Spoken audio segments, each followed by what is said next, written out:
Salut tout le monde, c'est Alexandra de la chaîne Korean Study. Oui, j'ai hésité pour dire le nom de ma chaîne. Du coup, je suis avec mon amie qui est juste là. Donc, je suis avec Camille qui est juste là. Elle veut pas trop que vous la voyez parce que l'anonymat, vous savez. Non, je rigole. Mais du coup, elle tenait quand même à expliquer et à donner son avis et tout ça, et puis son expérience pour la L1 et puis pour la L2 maintenant. Donc du coup, vous allez l'entendre, mais pas la voir. Du coup, vous allez voir que moi. Voilà, voilà. Donc si je regarde là, c'est normal, je la regarde elle. Ok? Allez, on commence tout de suite avec la vidéo. Donc du coup, est-ce que tu pourrais nous expliquer comment t'as vécu ta L1 en fait? Qu'est-ce que c'était que la L1? Alors déjà, faut savoir que j'avais très très envie de rentrer du coup en LE anglais-coréen. Et donc quand j'y suis rentrée, j'étais vraiment très très très contente. Ouais. Et il faut dire que les cours les cours sont très intéressants en général. Après, personnellement, j'ai un petit regret parce que il y a certains cours que j'ai beaucoup négligés, comme par exemple les cours d'économie ou de gestion comme ça, parce que pour moi, il y avait presque que le coréen en fait qui m'intéressait. Mhm. Donc j'ai un petit regret par rapport à ça parce que ça aurait pu m'apporter des meilleures notes. Parce qu'il Ouais. faut savoir que toutes les notes comptent donc évidemment, mais du coup il y a des compensations qui se font, mais il faut quand même pas négliger les notes qui comptent pas beaucoup parce que ça peut quand même avoir un gros impact sur notre moyenne. Ouais, c'est vrai que c'est important de le dire. Par exemple, là en L2, Enfin, moi du coup, je me dirigerais plutôt pour mon master vers de la relation internationale ou vers du commerce international. On a des cours et certains, comme c'est assez généralisé, du coup, on a un cours de linguistique. Alors, moi, mais la linguistique, du coup, mais j'en ai strictement rien à faire, ça va pas me... Enfin, c'est intéressant, mais ça m'apporte rien pour moi, mon bagage professionnel après. Mais je l'ai quand même pas négligé, j'ai quand même beaucoup de bossé dessus parce que ça compte dans ma moyenne, et si j'ai une mauvaise note là-dedans, en fait, ça me fait chuter la moyenne de fou parce que c'est pas comme au lycée où il y a des coefficients en fonction des matières. C'est tout pareil. Donc t'as une mauvaise note quelque part ou deux mauvaises notes, en fait, ça te fait chuter ta moyenne. Et c'est pour ça que c'est important de dire qu'il faut, Oui. il faut pas négliger les matières, quoi. C'est ça, et surtout que du coup par rapport aux échanges universitaires, on peut en faire à partir de la L2. Et personnellement, j'ai demandé à pouvoir partir, sauf que du coup, à cause de justement avoir négligé certains cours de L1, ça a fait baisser ma moyenne. Enfin, c'est pour ça que j'ai pas été acceptée, je pense, parce que ma moyenne était un peu trop basse. Alors qu'en coréen, j'ai vraiment des notes très très bien. Mais du coup, les autres apparaissent aussi. Enfin, faut savoir qu'ils regardent surtout la moyenne générale. Donc, ça se voit. Donc, par rapport à ça, voilà. Sinon... Et puis aussi, juste pour rajouter par rapport à l'échange, il y a beaucoup de demandes du coup, parce qu'on est une classe de 40. Donc il y a à peu près peut-être la moitié de la classe qui demande, 20, voilà. Moi, j'ai pas pu demander parce que comme je suis arrivée dès cette année, j'avais aucun dossier à présenter pour repartir. Donc je vais faire la demande pour le prochain semestre. Mais du coup, forcément, comme il y a beaucoup de personnes, il n'y a que 8 personnes qui partent sur les 20. Ça. Donc il faut une sélection et forcément, c'est au niveau des notes. Il y a un entretien oral pour juger aussi. Et encore une fois, ils enlèvent les gens comme ça. Ouais, Et c'est pour ça que si vous voulez partir en échange universitaire en Corée, c'est très important d'avoir des bonnes notes, sinon vous partez pas, quoi. Sinon, par rapport à ma L1, je voulais dire que c'était assez différent quand même parce qu'il n'y avait pas eu ces réformes. Déjà, on n'avait pas les TEA. Ouais. Et il y avait plus d'heures de cours. Comme par exemple, les cours de coréen, là, on n'a que 1h30 par cours. Enfin, Ah oui, tous c'est les vrai, cours. ouais. Tous les cours maintenant sont régularisés à 1h30. Ouais. Alors que du coup, la dernière, c'était par rapport à chaque cours. Les cours de coréen, on avait 2 heures. Cours d'anglais, pareil. Il y a certains CM aussi. Il y avait, je crois, que la phonétique qui avait qu'une seule heure. Donc du coup, maintenant, on passe à 1h30. Donc la phonétique a rajouté énormément de temps, en fait. C'est vrai. Ça, je savais pas, vous voyez, parce que comme je viens de L2 directement, je viens directement à L2, tout ça, je savais pas. Ouais, donc du coup, maintenant, on a plus d'heures de phonétique, mais moins d'heures de tout ce qui est hyper important, en fait. Bah oui. Enfin, par exemple, par rapport au coréen, comme tu disais dans ta première vidéo du coup, on n'avance pas dans certains cours. Ouais. À cause de ça aussi, je pense à rajouter, parce qu'on n'arrive pas à finir forcément toutes les leçons qu'on devrait faire, tout ça, on est en retard c'est aussi par rapport aux profs, tout ça, enfin, c'est un peu problématique, donc ça fait quand même perdre beaucoup d'heures dans le semestre. Et du coup, bon, ça est censé être compensé avec les TEA, mais bon. Non, c'est pas compensé par les TEA, en fait. Pas du tout, clairement du tout. pas. Parce que du coup, les profs, en fait, ils vont nous donner un travail à faire qui va nous prendre, ça peut nous prendre de 15 à 3 heures. Par exemple, le TEA de linguistique, on a mis entre 3 et 5 heures dessus pour le faire. C'était super long, c'était un gros projet à faire en groupe. Civilisation anglo-pacifique, c'était pareil. TEA, je sais pas, de phonétique, c'était des vidéos à regarder de 45 minutes à chaque fois, donc ça faisait genre... Toutes les semaines. Toutes les semaines, ouais. Du coup, ça faisait quoi? Ça faisait presque 8 heures de vidéo, Sachant 8 heures de TEA, alors qu'on était censé en avoir que 3 heures. C'est très mal réparti sur toutes les matières, en fait. Donc, ça ne compense pas. Il n'y a qu'en linguistique où ça a bien compensé. En phonétique, pardon, où ça a vraiment bien compensé, mais sinon... Ouais, mais pourtant, ce que je trouve pas ça normal quand même dans la phonétique, c'est que ils nous ont rajouté 30 minutes de plus par rapport à l'année dernière, et on a quand même beaucoup plus de travail conséquent en fait par rapport au TEA. C'est le prof, il veut qu'on soit il veut qu'on ait un accent British perfect. C'est ça. Il est génial ce prof. Mais c'est un très bon prof, hein. Il donne beaucoup de devoirs, mais c'est vraiment un bon prof. Donc. Très. Il est très à l'écoute. Ouais, vachement. Je voulais aussi parler, parce que t'as pas parlé de ça, de la BU. Ouais. Parce que faut quand même dire qu'elle est du coup juste en face, enfin c'est à 30 secondes à pied de la fac. Et elle est elle est pas ouverte le week-end, sauf le samedi matin. Donc ça c'est le seul bémol, parce que si on veut travailler le week-end c'est pas cool. Mais sinon, en soi, elle est ouverte tout le temps. Et elle est ouverte la période... de 8h30 à 20h ou 19h, je sais plus. Ça dépend en fait des périodes d'examen. Et les examens, c'est 22h.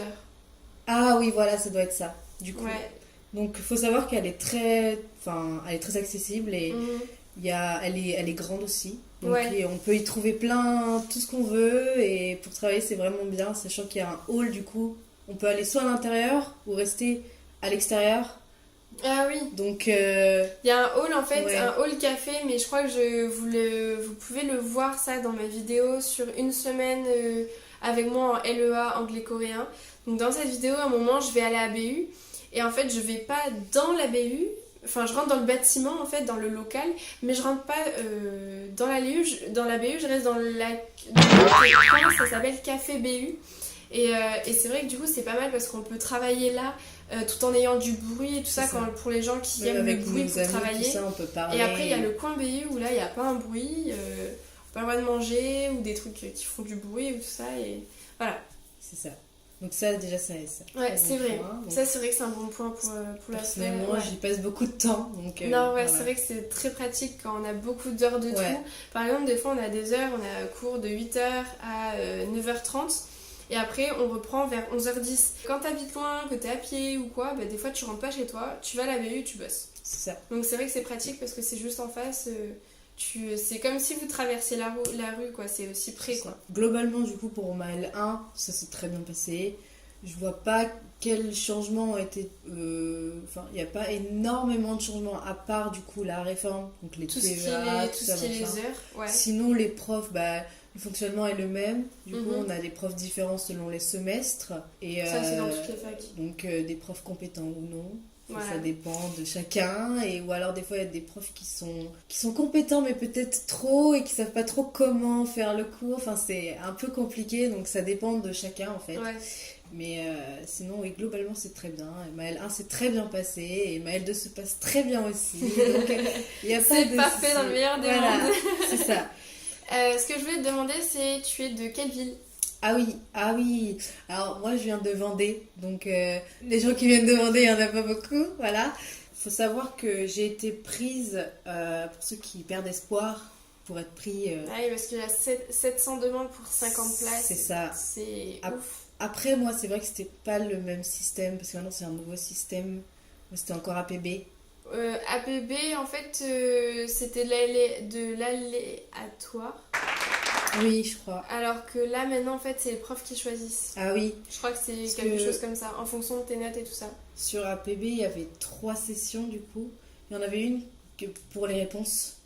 Oui, là maintenant en Ça. fait, t'as des. Parce que du coup, je l'ai fait aussi, mais j'ai pas été prise. Ah, Parce que j'étais trop loin sur la liste, parce que trop vieille, parce que j'habitais pas sur La Rochelle, que j'habite sur Ah. Bordeaux, etc. Et en fait, du coup, tous les jours, faut regarder ton truc parce que tous les jours, tu peux avancer au niveau du classement. ah ouais. Donc, moi, par exemple, pour La Rochelle, je crois de base, j'étais 200e ou un truc comme ça. J'ai fini à 50 places Ah près. ouais. Mais bon, je suis bien en L2, je suis mieux en L2 qu'en L1, donc C'est pas clair. de soucis. Moi, Voilà. j'ai été prise du coup avec APB, donc c'était la 3e. J'y croyais plus. Hein. Ah, c'est la Vraiment. 3e phase. Pour moi, truc j'y impossible. croyais plus. Voilà, Ouais. c'est ça. Non, c'est très rare la 3e phase. J'y croyais vraiment pas. J'étais vraiment, pour moi, j'allais partir faire de l'anglais à Nantes du coup. Et ça Donc me c'était La déprimait. Rochelle, Nantes. C'est ça. Ok. J'étais déprimée, je voulais vraiment partir à La Rochelle, c'était vraiment mon souhait quoi. Donc quand j'ai été prise, j'ai eu vraiment beaucoup de chance. Je le ressens encore aujourd'hui que j'ai énormément Ouais. de chance parce que c'est très sélectif. En L1 aussi, oui, pour parler de mon expérience encore du coup, oui. Dans ma classe, on était une 50aine, Ouais. mais il y avait pas mal de gens, malheureusement, qui étaient là mais qui travaillaient pas. Ah oui. Des gens qui étaient C'est important à dire, ça. ouais, des gens qui étaient du coup De La qui Rochelle. dépendaient pas forcément Ah, qui qui dépendaient dépendent de la Poitiers. fac. D'accord. Voilà, ça de pas de Ouais, Charles-Poitiers c'est mais Poitiers. Poitiers surtout, ouais, voilà, c'est ça. Ok. De l'académie. Et du Ouais. coup, ben, les gens qui étaient de l'académie de Poitiers, ben, ils ont mis La Rochelle, ils ont été pris direct. Mm. Mais alors Peu qu'ils importe travaillaient leur note. voilà, c'est ça, ils travaillaient pas de l'année et je trouvais ça moi ça me révoltait personnellement parce que étant quelqu'un qui voulait énormément, j'ai été prise, mais je pense aussi aux personnes qui sont comme moi Ah, comme moi, qui n'ont Voilà, pas été pris, c'est justement. qui c'est hallucinant franchement et j'espère que enfin même avec le nouveau système du coup malheureusement ça n'a pas l'air de beaucoup changer. Mais si, parce que ça t'offre quand même un peu plus de place, un peu plus, enfin on va dire plus de chances à être prise, parce que du coup avant, il me semble que du coup certaines académies se retrouvaient avec un nombre de places non occupées. Ah. Parce qu'il y a eu à la 3e phase des gens qui s'inscrivaient vers là, puis finalement ils ont fait ah, attends, je suis pris ailleurs donc je me casse. Mais du coup, il y avait certaines personnes qui n'étaient pas pris en fait. Parce que du coup, il n'y avait pas la suite. Alors que là, du coup, les gens ont plus de temps pour se désister, tout ça. Il y a plus de gens qui se désistent. Et donc, du coup, t'as plus de chances d'être. Enfin, j'étais quand même 200e et quelques. J'étais pas 200, hein, j'étais plus de 200. Et je suis arrivée dans les 50e. Donc, ça veut dire que tous ceux qui étaient avant moi ont eu la possibilité de dire oui ou non, je vais à La Rochelle. Donc, c'est quand même un peu mieux par rapport à ça. Ouais. Après, je sais qu'il y a d'autres problèmes, mais voilà, c'est OK. autre chose. Du coup, voilà, ouais, c'était ça que je voulais demander parce que du coup, voilà, pour montrer que c'est pas impossible, c'est vrai que du coup, comme il y a eu beaucoup de personnes du coup qui n'ont pas réussi leur L1, ils n'ont pas passé, et c'est grâce à eux, je les remercie parce que c'est grâce à eux que je suis là, moi. Voilà, Parce c'est que ça. du coup, il y a eu des places qui manquaient en L2, et donc du coup, ils ont accepté des gens pour venir en L2. Donc voilà. En parlant Oui. de ça, du coup, dans la classe, il faut savoir qu'il y a aussi des gens qui ont fait passerelle. Oui, sont j'en ai passés. parlé dans la C'est ça, vidéo. ouais. C'est comment entrer en LEA anglais-coréen. J'en ai parlé de ça. De personnes qui étaient en chinois ou en indonésien et qui sont venues en coréen. Mm. Donc du coup, ouais, voilà. Il y en a pas mal, ouais. Dans Ouais, la il y en classe. avait pas mal cette année parce qu'il y avait pas mal de places C'est ça. vacantes. Heureusement pour nous parce que du coup, on est 6 ou 7 à être arrivés. Quand même, ouais. C'est énorme, d'habitude c'est plus 1 ou 2 personnes. J'ai eu de la chance, je suis tombée sur la bonne année, c'est sûr. Mais Avec ouais. des bonnes personnes. Ouais, voilà, c'est ça, j'ai une super classe et tout. Non, c'est vraiment sympa. Ouais. Donc voilà pour avoir mon désolée, du coup, vous la voyez pas, j'ai beaucoup tourné la tête vers là, je suis désolée aussi. Je crois que j'ai gratté mon nez aussi à un moment donné. Mais voilà, j'espère que cette vidéo aura été très intéressante pour vous. Cette deuxième partie, du coup, qui complétait un peu mon bilan du premier semestre en LE anglais-coréen. Donc là, vous avez eu l'expérience de quelqu'un qui a fait 1 an et demi, du coup, maintenant, en LE anglais-coréen sur les 3 ans. Et du coup, j'espère que ça vous plaît. Si vous avez des questions, n'hésitez pas à les poser. Je lui demanderai de répondre si c'est pour elle. Je répondrai si c'est pour moi. Et puis du coup, mais à bientôt dans une prochaine vidéo. Je ne sais pas trop quand. On verra bien. Bye!